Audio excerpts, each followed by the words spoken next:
Run it up, then run it back. Run it up, then run it back. Run it up, run it back. Run it up, then run it back. Hello, good morning. Welcome to Run It Back. We are here on a Tuesday, cloudy in New York. I don't know where it is where you guys are. We got Chicago, LA, Atlanta. We are very national, this show right here. Stadium Insider Shams Charania, Chandler Parsons, Lou Williams on the end. Guys, we had a lot of basketball, which is good because we have none tonight. So we better take this entire hour to talk about it. And it was the big James Harden debut in the Garden. Spoiled. Defeating the Clippers 111-97. James Harden did have 17 and 6 assists. Kawhi finished with 18. Russell Westbrook was 17. And Julius Randle, hearing the gripes of Knicks fans, it looks like, 27 points, 10 rebounds. But we're going to concentrate on Harden here at the top, Chandler. Your biggest takeaway was what? Very passive. I think this first quarter, he didn't take a shot in his first stint, which also is no need to panic. This is a guy that hasn't had a proper training camp. He hasn't went through a preseason, may have practiced one or two times with this team to get familiar with the offense. And this just kind of looked like this was the first day of school for these guys. No one wanted to step on each other's toes. No one wanted to be a pig and be aggressive and shoot too many shots. It was an ugly game both ways, honestly, in the first half. But it was a sign of maturity for me to see James kind of take a back seat in that first quarter and kind of let everything settle and then start off slow. But this isn't a matter of how they wanted to go, I'm sure. Nobody with 20-plus points. Paul George struggled huge. They got going a little bit, and they did show flashes that this can work, and they had some excellent offensive plays. But this was just – it seemed like they were just like a first date. They were getting to know each other. They were unfamiliar and very, very impressive. CP, I agree with you, but only thing I disagree with when it comes to James, I thought it was more of the same. I've seen him play like this in Philadelphia, where he's kind of taking that back seat to Joel, or he's being a facilitator. I like to see him just be aggressive, going out gunning and being who he is, and everybody fall in line. And so I don't want him to get caught up in playing this way. They're going to need him to be aggressive on the offensive end and be himself for them to be successful. I like the idea of the first date analogy. I mean, what did we expect? He's just going to go in there like a bull in a china shop, but we all are keeping our eyes on everything. Shams, the dynamic between all of these superstars on one team, the starting lineup, all those. The dynamic between Westbrook and Harden specifically, what have you heard? Yeah, I think that's going to be the most critical thing to see. And we saw early in the game, I think Chandler spoke to just now, like the sacrifice and like the guys actually passing, maybe even overpassing. There was one point where James Harden had an open three, but he kicked it to Russell Westbrook, who might have had an even better look. He makes a three from the corner. So I think the fact that Russell Westbrook started the game on the ball, playing point guard, you go out and get James Harden because of his playmaking, his ability to facilitate. And like Lou just said, this is a guy in James Harden who has been showing the last couple years in Brooklyn before and then in Philly that he's a willing passer. Like he's able to make that extra pass. He's able to change his game and really facilitate the ball. But I am curious for how long do they go with this 4-star lineup in their starting five, because there is this concept of there's one basketball. And so every decision that these guys make, James Harden, Russell Westbrook, it's magnified, especially when you have two guys in Kawhi Leonard, Paul George. Kawhi Leonard's the best player on this team. Paul George has a case to be, 1A, 1B on any given night. So how do they make sure those two guys, shine on every given night? And Terrence Mann is getting close to return. That's the guy who Ty Lue said was going to be the starter. So, I'm curious how Ty Lue handles the starting lineup, especially when you bring in James Harden to be the guy on the ball. It's funny because we all had these ideas or fortune telling on how this was going to look right off the bat. If you would have told me that Paul George, who was averaging about 29 points coming into last night, would be the guy last night that finished with 10, I would have lost that bet, Lou. Why do you think that was the case for last night? Yeah, to me, I'm chalking this up as a bad night. To me, it seemed as though he was getting the shots that he liked in the usual spots. He had his mid-post spots. He was shooting his pull-up threes. They were doing the pin downs where he was coming off and shooting the threes. A lot of those times when I watch the Clippers play, those are the looks that he get. Didn't get one. He was 1 for 6 from 3. Got 11 shots. Only one other person had more shots than that. So I wouldn't say this is a James Harden thing. I'm chalking this up as just a bad night at the guard. Yeah, and also, it's going to be a different guy every single night for this team, right? It's not going to be Paul George going and getting 30 every night. He's going to have tough nights. I did the 2 for 11 is tough, and the 10 points is kind of glaring when you look at it today. But this team has so much talent. There's guys on the bench, Bones Highland, Norman Powell. Those guys are going to lead this team in scoring. So when you have that much firepower offensively, there's going to be some stinkers from guys like Paul George, like James Harden, where they're going to have single-digit scoring games, which is not the norm for them. So that's going to be an adjustment period. The other thing was the rebounding. I think the Knicks out-rebounded them by 17. There were 18 offensive rebounds. With the height differential, is there a concern there on your part, Chandler, that the Clippers are just going to be too small? Yeah, it's funny because you got to go back to like old school college box out drills. Like these guys, a lot of times when you have an athletic front court, those guys rely on their athleticism, their height, their length just to go and get a rebound. Kind of like KD did at the end of that San Antonio game where you got to put a body on people. And when you're that small and when you basically have 3 wings and 2 guards, and it puts a huge onus on Zubac, puts a huge onus on guys like Plumlee that come in. They have to clean up the glass. And those guys, Kawhi Leonard, Paul George, they have to be getting in double-digit rebounds. They have to be attacking the offensive glass, and they literally have to go old school box out because they can't. They're going to have to put bodies on Zion. They're going to have to put bodies on Anthony Davis, Joel Embiid. They're going to have to do that. They're going to be guarding and blocking out a lot bigger guys. So, yeah, that comes with it, but they still also have to guard them on the other end. So it's a tit for tat situation, but it's definitely puts a huge onus on all those guys. Russell Westbrook has to continue to rebound well. He's got to be that guy getting 10, 12 rebounds a night for this small ball lineup to have success. Oh, I want to ask you, Lou, the Clippers with the turnovers. I feel like almost everything feels very, as you guys said at the beginning, first day of school is, but 22 turnovers. Are we chalking that up too? Just new guys getting to know each other first game? No, I think that's different. You know, they have a lot of like-sized guys and a lot of like-sized positions. I saw Zubac out there with 3 of the best combo guards and 1 of the best small forwards in the game, but there wasn't a lot of screening. There wasn't a lot of playing together. It was too much iso ball. And I think that was natural because of the positions that these guys play. I think my first red flag was seeing Russell Westbrook and the dunker so much playing in those positions. You know, they got to find lineups to give them more size. And for that, I think they were just trying to pass the ball around and try to make plays to guys in positions that they naturally weren't in.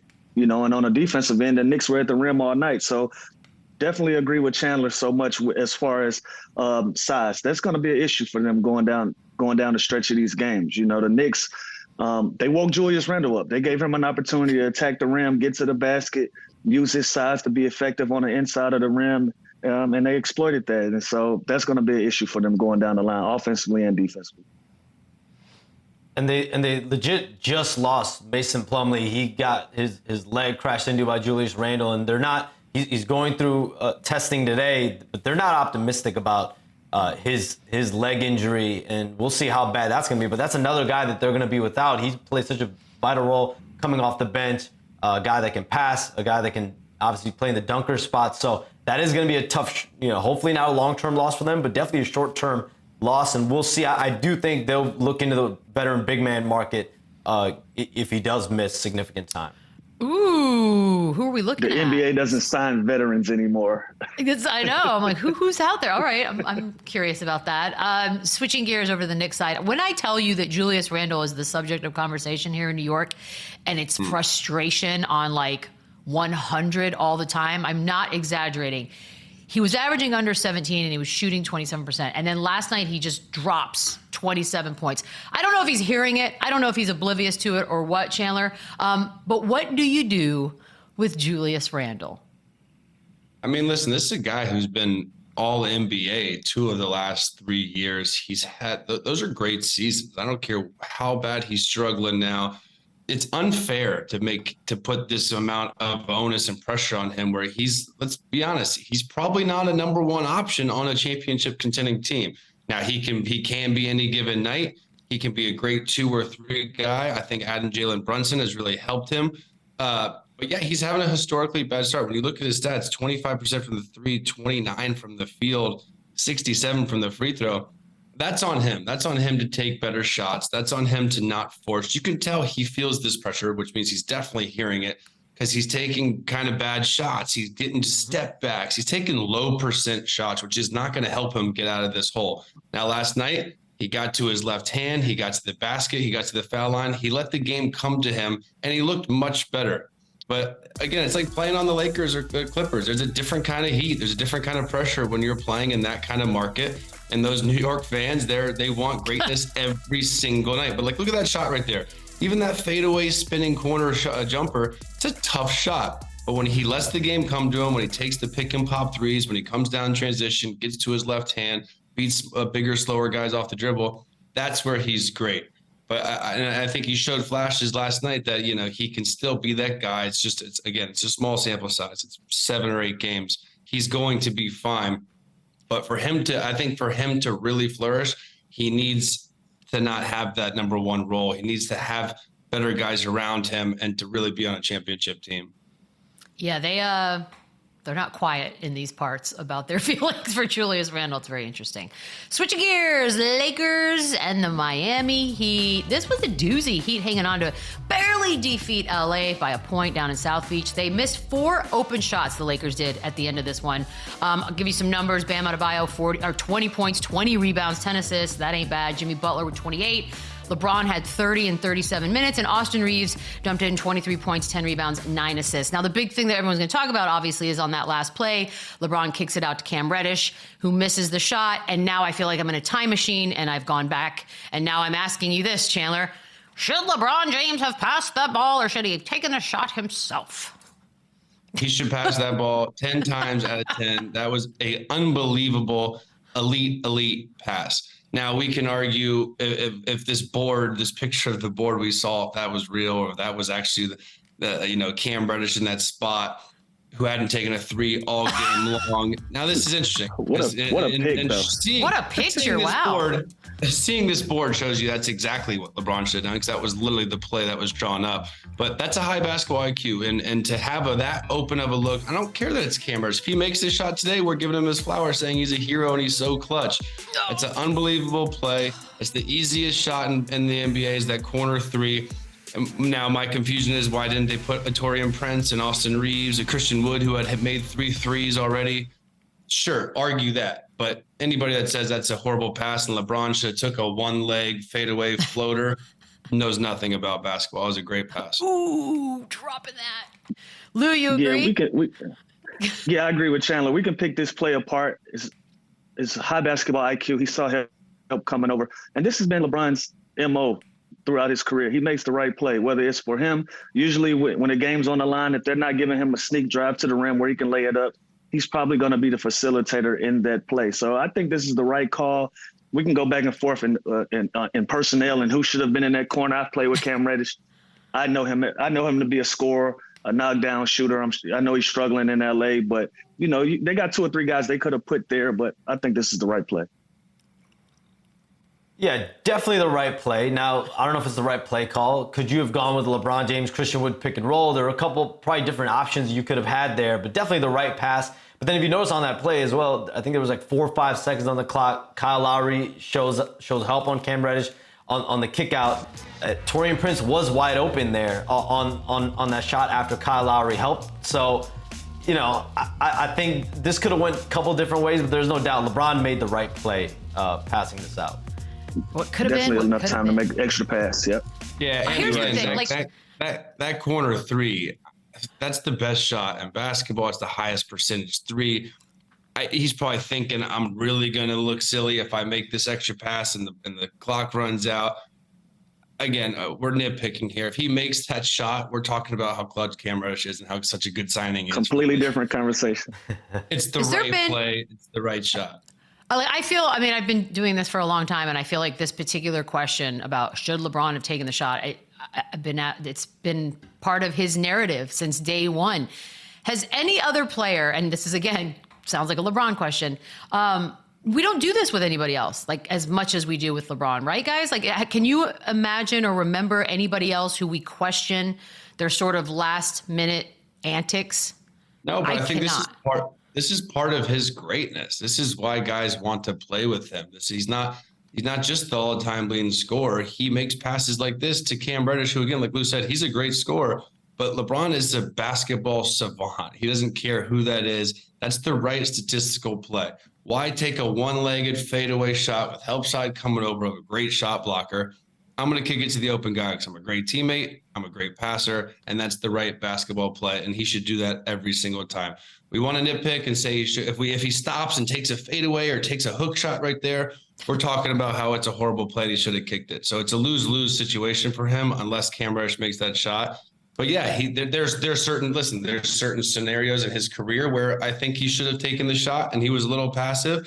But again, that's what makes him who he is. That's what makes him the greatest. And his vision, the way he can pass that thing and score that thing. So he did no wrong here. Well, he was not happy about the refs after this one. Complained about them a bit afterwards. Were his complaints valid? Chandler, you start. Listen, you can find something to complain about. Being an NBA referee, it's the worst job in the world. It's someone anytime you blow that whistle. There's a couple that are worse, but anytime you blow that whistle, somebody's pissed, right? You can't please everybody. Yeah. And there's no way these guys are going into these games. I know how some players think it's a personal vendetta and they can't get the whistle. Refs, I'm a player. I hated a lot of the refs, trust me, but There's nothing personal there. They're trying to do their job just as we are. So I get it. Early in the season, LeBron, go get fined. Talk about maybe you'll get some more whistles now. But it's nothing personal. They're not doing this intentional, and they're trying to get it right, especially nowadays with replays and everything. They're not purposely trying to get it wrong. But sure, there were some calls that were missed last night. There's going to be some calls that are missed tomorrow night. That's part of the game. I mean, I would argue, I'd push back a little bit on there have to be a few over the course of the NBA history that have been personal. I just think of like Crawford and Tim Duncan. Like, I feel like there had to have been some dudes that didn't like Donaghy had his personal reasons too. Well, he was invested very much. Anthony Davis left the game, had the groin hip spasm, and of course, Lakers fans are like, "No, Shams, what's the latest there?" I'm sure Anthony Davis is going to have tests today and just make sure that it's not anything else structurally wrong. But yeah, I mean, it's groin, hip spasm, that whole area, the adductor. But for now, Anthony Davis said post-game, I expect to be 100%. I'm definitely going to play Wednesday in Houston. So that's the approach the Lakers are taking. He'll have more tests today, but definitely a unique injury. Play happened. It looked like he just tweaked that area, and it wasn't anything that really happened on contact. So you hope there's nothing more severe. But when he did come in and come out and then come back in and checked in and out, like, he was hobbled, and it looked like how he looked in the 2021 playoffs against the Suns, where he had the groin injury, the groin strain, and he just didn't look right on the court. And if he's not moving, he's not able to be athletic and impact the game defensively, obviously that's not the Anthony Davis that the Lakers need. No, and it's not the one that LeBron called the face. And so, Lou, I ask you, who's more vital to this team's success, AD or LeBron? It's going to be LeBron for me, for sure. He controls the pace of the game, gets everybody involved. He's going to get something good in transition when he's running full speed and attacking that rim. He anchors that defense by his presence and how he communicates and holds everybody accountable on the defensive end. And I think AD waits a lot of games for the game to come to him. And I think that reason is being that he plays with LeBron, because LeBron controls everything that has to do with a basketball game. So LeBron gets my vote for that one. All right, Chandler, you agree? They need them both to have any chance. But yeah, I think LeBron is the guy. Everyone tries to keep saying this. AD has the keys. He's the future, or he's the franchise. It's because he's in his prime. It's because he's younger. It's because of LeBron's age. But currently, as we stand right now, LeBron James is the best player on this team. Interesting. Bam Adebayo. He had a good night. You heard the numbers, 6 career triple-double. Where, Chandler, are you putting him on your list of centers in the league right now? Well, it's tough because Jokic and Embiid are in a league of their own, and then there's Bam, and then he's almost in a league of his own with the rest of the guys. And he's so versatile. He can do it all. He's a great defender. He's great help side coming over. He can move his feet. He can switch 1 through 5. He is a stud, and that's why he's so valuable with Team USA. And when with this Miami Heat team, he can do it all. He can score in multiple ways. He can knock down jumpers. He can go back to the basket. he's just in an interesting situation now where two of the best players in the league are the MVPs and Joel and Jokic. But Bam's different. He's not as physically dominating as those two guys. He's almost more of a point center where he can take the ball coast to coast. He can score in an array of ways. He can pass the ball. He's unbelievable. And you look at a guy like him and what he's done in such a short amount of time. He's got such a huge future, shooting 50% from the three this year. Now, I don't know how many he's taken, but his numbers are great. He's great. He's kind of, to me, he's third behind those two guys. All right, we're taking a quick break here, Shams. We bid you adieu, sir. We will talk to you bright and early tomorrow. And when we come back, Quentin Richardson joins the show, and we got some questions for him when Run It Back returns. Run it up, run it back, yeah. Run it up, run it back, run it up, run it back, run it up, run it back, run it up, run it back, run it up, and run it back. Get on my level. Get on my level. I'm too fly. Quentin Richardson loving everything about this. Got it up and it's stuck. Get on my level. That's right. Yes, right sir. there. 13 seasons in the league, 2005 3-point contest winner, and love the podcast, Knuckleheads podcast with Darius Miles. Quentin Richardson joining us right now. Good morning, sir. And we're just going to jump right in because we had a big debut last night. James Harden, new uniform. What did you think about his first day out with the Clippers? They struggled, but man, it was just one game. I hear a lot of people jumping to conclusions and them knee-jerk reactions, but I think those guys will figure it out. I think all of them has done all of making money and different things. All that's left to do is win now. Lou's been on it since day one. He said, keep the starting lineup as is, just insert him. Do you like that move? Do you think that will stick at all? Yeah, all of those guys are the type of guys that you got to start them if you can, and I think it fits. And I mean, I think like I said, I think they'll work it out. Kawhi being strong enough to guard some of the fours and things like that. They got a lot of length. It's going to be a lot of versatility out there once they start hitting their stride together. And I know we just talked about the Lakers game as well, so I might as well ask you the last play. How many times we've asked, should LeBron have taken the shot or should he have passed it? What'd you think? The pass to Reddish, good? I mean, it's when he makes these plays, it's never a question, is it a good or bad play? I mean, he made the right, a good basketball play. But I mean, him being who he is and people want to see him go in and make the basket or get fouled and things like that. But I mean, I think, LeBron is who he is. He's done it the way he's done it. And, last night it didn't really work out for him because, Reddish missed a shot. But I think it was still a great play at the end of the game. Hugh, this question is for me and all my boys in Orlando that grew up playing AAU basketball, doing this after every single bucket. How with Darius Miles, how did that come about? What made you guys do that? Man, it's crazy. So the story behind that is, we played there in LA and we was, Darius was 18, I was 19. We fresh out of high school, and we still was, into high school basketball. So at the time, Westchester High School was like the top team in the city or whatever. So that was coincidentally right up the street from where we practiced at LA Southwest Junior College. So we started to go to their games, and they had Trevor Ariza, Hassan Adams, Bobby Brown. They had a whole bunch of guys over there, man, that ended up making it and doing well. But that was actually their celebration, and they were doing it in their games. And, we started to go to their practices and practice with them and stuff. And they asked, like, yo, man, y'all need to do rep our stuff in the game one time. So, we did it. We had only did it really one game.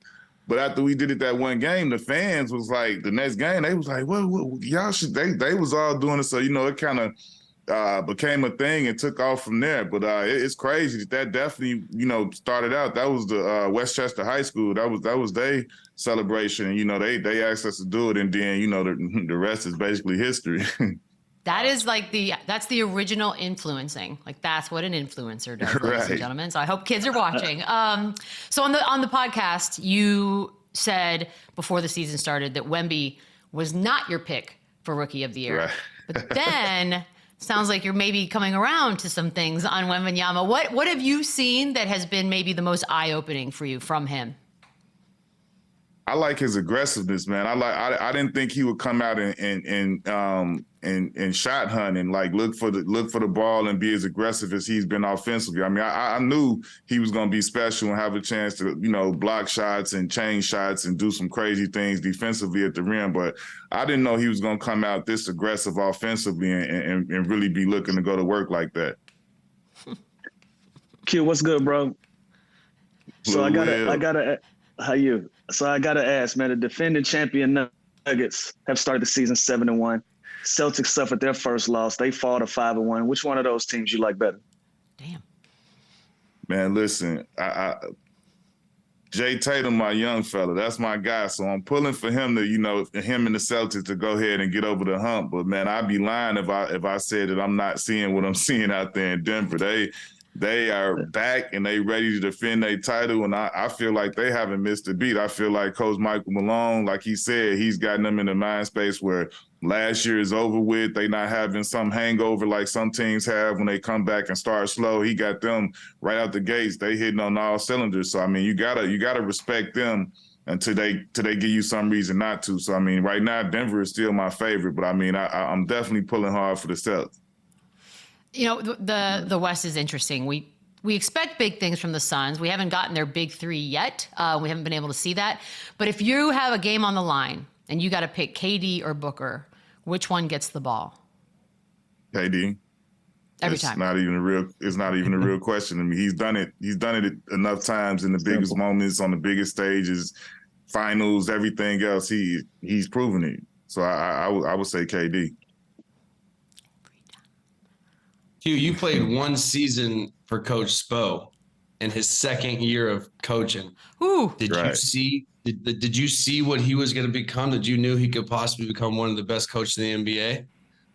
I felt he was one of the best coaches I had played for at that time. And I played for some great coaches. You know what I'm saying? I played for Coach Larry Brown, Coach D'Antoni, Coach Gentry, a lot of guys that was great coaches. I felt like me and Spo got a crazy relationship because I feel like I played with them for like 5 years, but I only played with them the one season. And, obviously we hit it off. I had a chance to join the staff, but I was doing other things and couldn't do that. But, yeah, man, I think I respected about Spo was that even in his second year, he didn't back down. He didn't care who you were. Like Jermaine O'Neal was a strong personality. Obviously, you had D Wade, you had Udonis, you had a lot of guys on that team, strong personalities. But Spo, he didn't back down. He would engage with you. He would, all of that. Like you seen on the court on the game when he got into it with Jimmy. Like Spo's not backing down in any situation, and I think that's how he got to be what he is. Because when it came to D Wade, he did the hard things. When they had to go head to head, I watched him, and he did that. And that's how you gain the respect of the whole team and the whole organization. When you challenge the guy that's at the top, that everybody's kind of afraid to challenge, and he wasn't afraid to do that. And I think that was a big part of him becoming what he is. Because I think everything else, the X's and O's, Spo worked so damn hard, and he's so overprepared. There was no way he was gonna fail at that. But I think the biggest challenges was the personalities and the egos, and he took it straight on, man. So that I think that was a big part of him getting over that hump and becoming what he is. That's awesome. I like hearing about that. Back in the day, you and Paul Pierce were trash talking.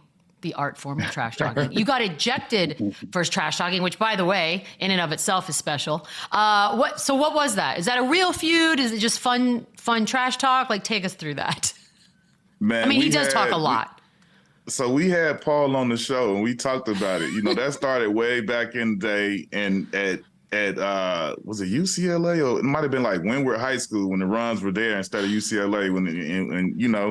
Just two dudes in there that neither one of them ain't gonna back down. Both of them gonna say what they gotta say, and if it go further, we could do that too. But we just was competitive, and I think from that day back then, we kind of marked each other that whenever I see you, it's gonna be on site, and that's what it really was for us. Like it was like that. I mean, the funny thing, it was several games. Like people was thinking like, did one of y'all mess with each other's girl or something?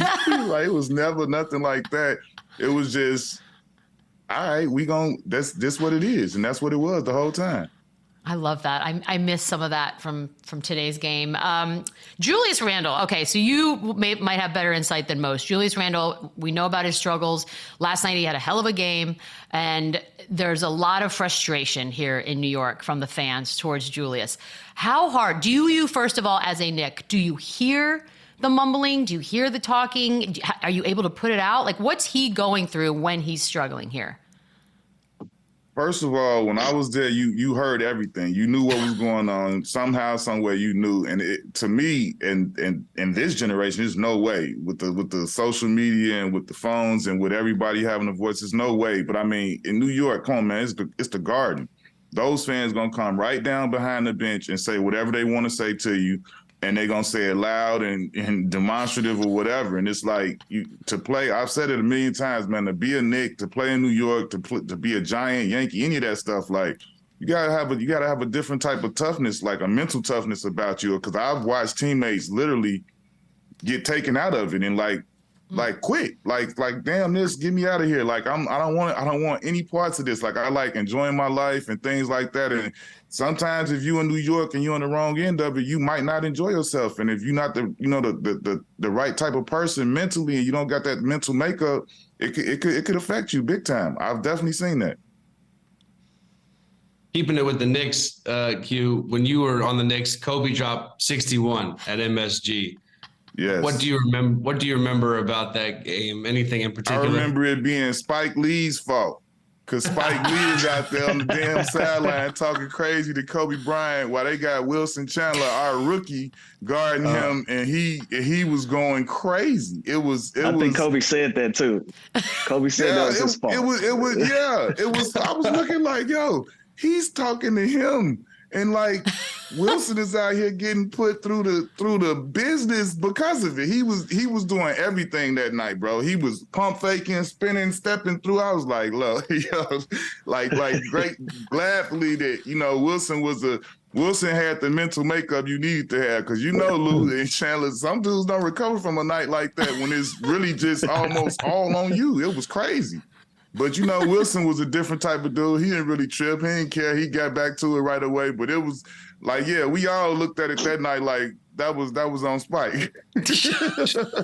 I mean, you played him a bunch in your career, as did I. I never had a slope. What was your game plan going against? What's the scouting report on Kobe?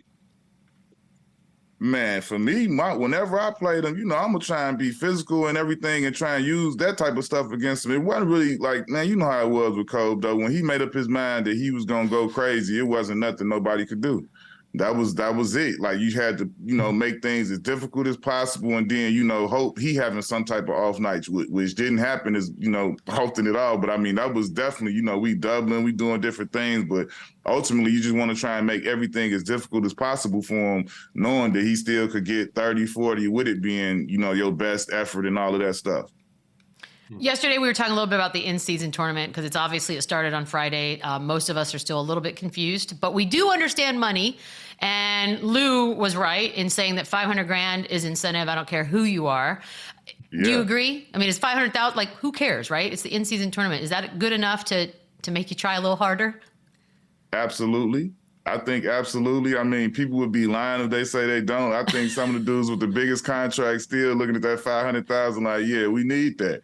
I mean, that's the nature of the competitor, man. Like, we'd rather get it than see somebody else get it and say they got it. Like, that's how the competitive dudes are. They just want to win. If it's a chance to win something else, like this is the first ever tournament of its kind. So I know, some of those dudes who are competitive like that, like a Giannis or something, he want to go win.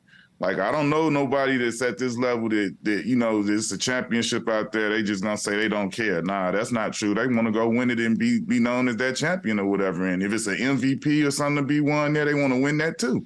That's why we here. Absolutely. Q, we shared a lot of stories when I came on the Knuckleheads podcast with you and D Miles, and you guys have known each other since kids. You got to give me a great D Miles story. Oh, bruh. I give you D Miles, man. It's too many. I give you the best story I could give you about D Miles is when I first met him, right? So D Miles came and played. He's from East St. Louis. I'm from Chicago. But he came and played AAU with us, the Illinois Warriors. Coach Larry Butler was our coach. So He came to us when he was in, I want to say 8th grade. So when he first got there, we had already went on a couple tournaments and played. Now we going to Nike camp, right? So the week before Nike camp, he crashed his mama's car and he like broke his arm or something. So he got his arm in a sling, and he had this one D-Mal used to wear before like he started getting contact. He had the glasses on. So we go to Nike camp. He basically got ranked just because he was with us, and we was calling him Baby KG. Cause he was tall, dark, and skinny, super long, looked like Kevin Garnett. But like that was literally like cause you know how it is when you young and you play on an older team, and that older team is killing everybody. We was smacking everybody up, the Warriors, beating all of the top teams and stuff, and he was there. All D-Miles had to do was get a dunk, like catch a lob, get a block shot, and it was like next thing you know, he was the number one player in America. True story. and you know, obviously. He took to form like by playing with us. Like once we went on, like he took over. Like next time I come see him, he getting quadruple doubles, like all of that with blocks, rebound. Like he was going crazy. Like when you go see him in high school, it was legit a one-man show. He out there 6'9" and nobody else bigger than 6'4", and he played 1 through 5 doing everything. It was crazy. Okay, so pranks. Either you've been a part of one or you witnessed one. What is the best one that you can remember? Oh man. So when I was with the Knicks, we had Nate Robinson. We had Nate Robinson, Eddie Curry, Jared Jeffries, and Matt Barnes. These dudes were children. Literally were children. Like it was, like, you know, at this time we had to wear suits to everything that we did. We had to wear a full-fledged suit. So one game, we come out of the game and we getting dressed, and Matt goes, I want to say it was Matt. Matt goes to put his dress shoes on, and like Nate had put like cream cheese under the sole. So as soon as he stepped down, like the cream cheese came all up. So then the next game after that, we were in Boston. I remember this vivid. We were in Boston, and Nate, we come out of the game. We get, you know, the game is over. You about to get dressed. Jared and Matt had took Nate's suit and cut all of his buttons off the shirt of his suit. And then they like twisted it and tie. You know how you get the ice wrap when you get the little wrap go around the ice bags? They had took his suit and like twisted it and wrapped it all the way up in the whole thing. Then when he unraveled it, he noticed he ain't had no buttons to button anything up. But the worst one of them all was when Nate literally, this is the extent, how the lengths that Nate would go to do a prank. He was late for the plane. Number one, he was late for a plane, took that little $500 fine. So, but he was late because he stopped at the store to get X-Lax. The man put X-Lax in Eddie's cereal. And Nate would bring like 10 boxes of cereal on the plane. They would eat cereal when you go on travel. Nate put X-Lax in Eddie's cereal. No. And then obviously, Eddie had the runs. Yep. Eddie ended up missing the game the next day because of this, because he got dehydrated and all type of stuff. Like these, I'm telling you. Listen, when I tell you, talk about a book, that New York Knicks team was unreal, bro. It was unreal. That is, it was always something. I love messing with bodily fluids is the ultimate prank, and I have the utmost respect for Nate Robinson. Nah, that wasn't cool. It's nasty. Quentin, we appreciate the time so much. Thank you. Love the podcast. Hope we have you back on. Appreciate it. Thanks for having me, man. Keep doing your thing. All right, we're taking a break, guys. It's election day. We got votes when we come back. Run it up, run it back, run it up, run it back, run it up, run it back, run it up, and run it back, run it back. All right, cast your vote, because hopefully you've already done that today, election day across the land. But we also have very important things that we need to vote on here. Chandler, I want to start with you. Most valuable player right now. Luka Doncic. It could be easy to say Jokic, Tatum. Listen, the Dallas Mavericks are 6-1 after not making the playoffs last year. Dude is averaging 32, 9, 10, 50% from the field, 41 from three. Give me Luka. Damn. I'm still going with Tatum. I'm gonna stay there, playing lights out. Luka's putting together a very great run. He's doing some tremendous things with the triple doubles, but I'm staying Tatum. I like that. I appreciate that. Lou, most improved player so far this season. Give me Maxey. I'm gonna stay Maxey, averaging 25 and 7. He's obviously the second best player on that basketball team. Made a huge jump from last year. Like that. Yeah, it's hard to not go with Maxey here, especially with James moving on. Give me Maxey, and I don't know why I don't see Cade Cunningham on that list because he's been balling too, but I think Maxey's the clear-cut favorite. All right, Chandler, 6th man of the year right now.